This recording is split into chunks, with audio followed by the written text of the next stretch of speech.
Hey guys, we're going to do a little tree trimming today. I'm going to show you how to clean up a pine tree. A lot of people have pine trees in their front yard or around their property, and either mowing under them or whatever. It's just kind of a pain. But today I wanted to use the MS250. This is my homeowner grade saw, and honestly this is perfect for this application. 16-inch bar, should work great for what we're going to do. So let's go ahead and get bar oil, get our mix in, get our chaps on, our safety gear. Let's get to work. Open fuel. We still have a decent amount of fuel in there, but so we don't have to hopefully refuel this whole time.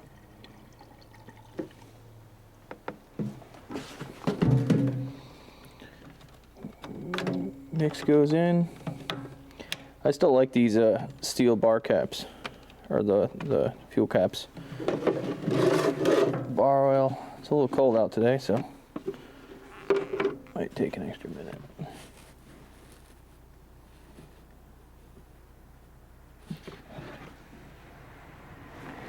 Don't overfill that. That's a big pain. When you overfill it, you got to get it out, and yeah, don't do that to yourself.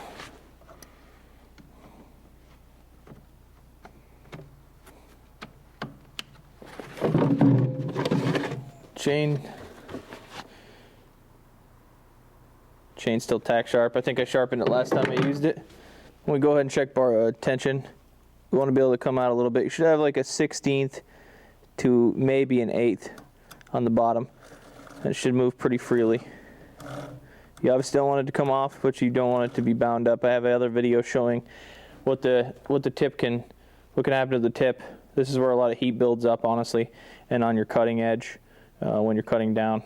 So check that video out now. Hey guys, this is a great example of a tree that years ago was bushy all the way to the ground, and you know, years ago I trimmed it up, and this is what I'm going to show you on the other tree. But after 6 months, a year, a lot of these knots that look, you're going to see how they look on the other tree, they really clean up and clear up, and just makes the appearance, I think it makes the appearance better. I also think that it's a lot easier to mow and maintain under. So you can see how the grass kind of come back under this tree. So here's the tree. It's a nice, I think it's probably a spruce of some kind, but it's a nice tree. The problem is when you let the branches grow up on the bottom like this, it kind of chokes out the rest of the tree, and you can see some of it starting to die on the bottom.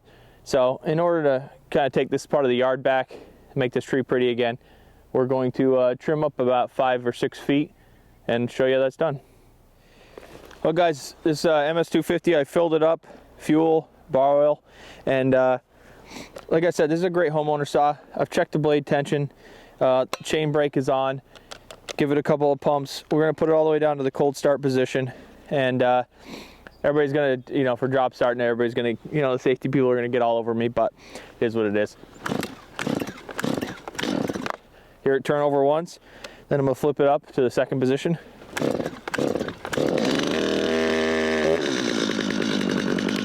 Take chain brake off. That's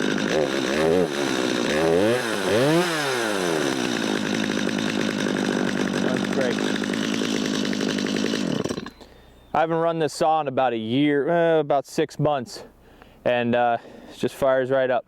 This is a great saw, great homeowner saw. You can pick them up used for about 250 bucks. Brand new, I think they're about 400. But if you're looking for a saw that you're going to want for your life, if you're just doing stuff around the house just like this, exactly like this, this is the saw to have. It's absolutely perfect. You're going to a 16, a 14. I think you can even probably throw an 18-inch bar on here if you wanted to. 16-inch bar seems to be the best of, everything. So let's get to work.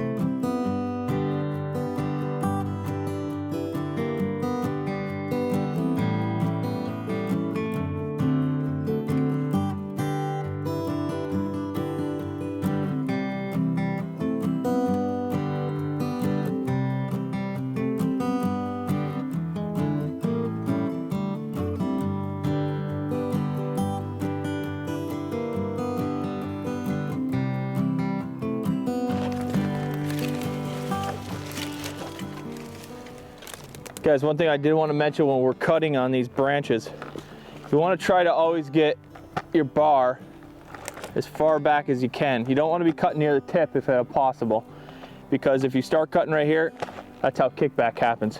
You'll be cutting right here and boom, saw will come right back at your face. I have a shield and a helmet. For something this small where I'm not worried about something falling on me, and I'm only cutting for a short period of time, I'm not that worried about it. But if you can help it, keep the saw away from you and cut down. Try to be in the somewhere in this part of the bar, right down here, or if possible, you can really get in there, cut as far back as you can, because the chain's going this way, right? So it's going to want to pull the saw into the cut. If you're going this way and it rolls around that tip, that's on these smaller branches. This is the most dangerous thing that can happen on these smaller branches, is you're cutting one of these things, it comes right back at you. Another thing, when you're cutting these, don't be afraid to get up in the RPMs a little bit. If you're slacking and you're going like a quarter throttle, you're going to run into issues where it's more apt, you don't have the inertia of the chain, so it's more apt to want to kick back on you. So it's better to be in that 3/4 to full throttle and, you know, right through. That's the safest way. It's kind of like a sharp knife is a safe knife. A dull knife, you have to use more effort, right? So this is kind of the same concept. You're using the inertia of the blade and obviously of the flywheel and saw and cutting. So let's finish this tree up and we'll get out of here.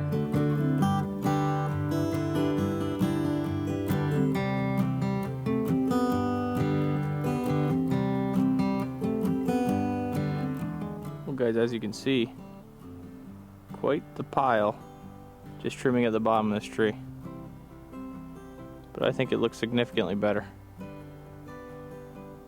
All the spots that you see on the tree should all be gone in about 3 to 6 months. They'll kind of sap over and then they darken right up, and looks like the other trees. Well guys, as usual, the MS250 got it done in quick work. I mean, if this took me 15 minutes to do, that's with videoing and everything, maybe 20 minutes with videoing, it was a lot. So this saw has absolutely no problem. These smaller limbs, it's an absolute pleasure. It's a lightweight saw. It's got the perfect amount of power for somebody that's not a professional level operator, which I definitely don't consider myself a professional level operator. I consider myself like maybe an advanced homeowner. So, you know, again, if you're looking for a saw for the house, the MS250 really honestly can't be beat. It is a great all-around saw. I know Husky, Echo make some smaller saws.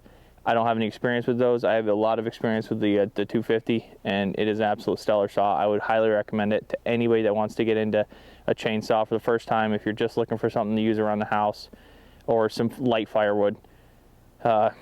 Again, thanks for watching. Please like and subscribe. It really helps my channel out. Thanks again.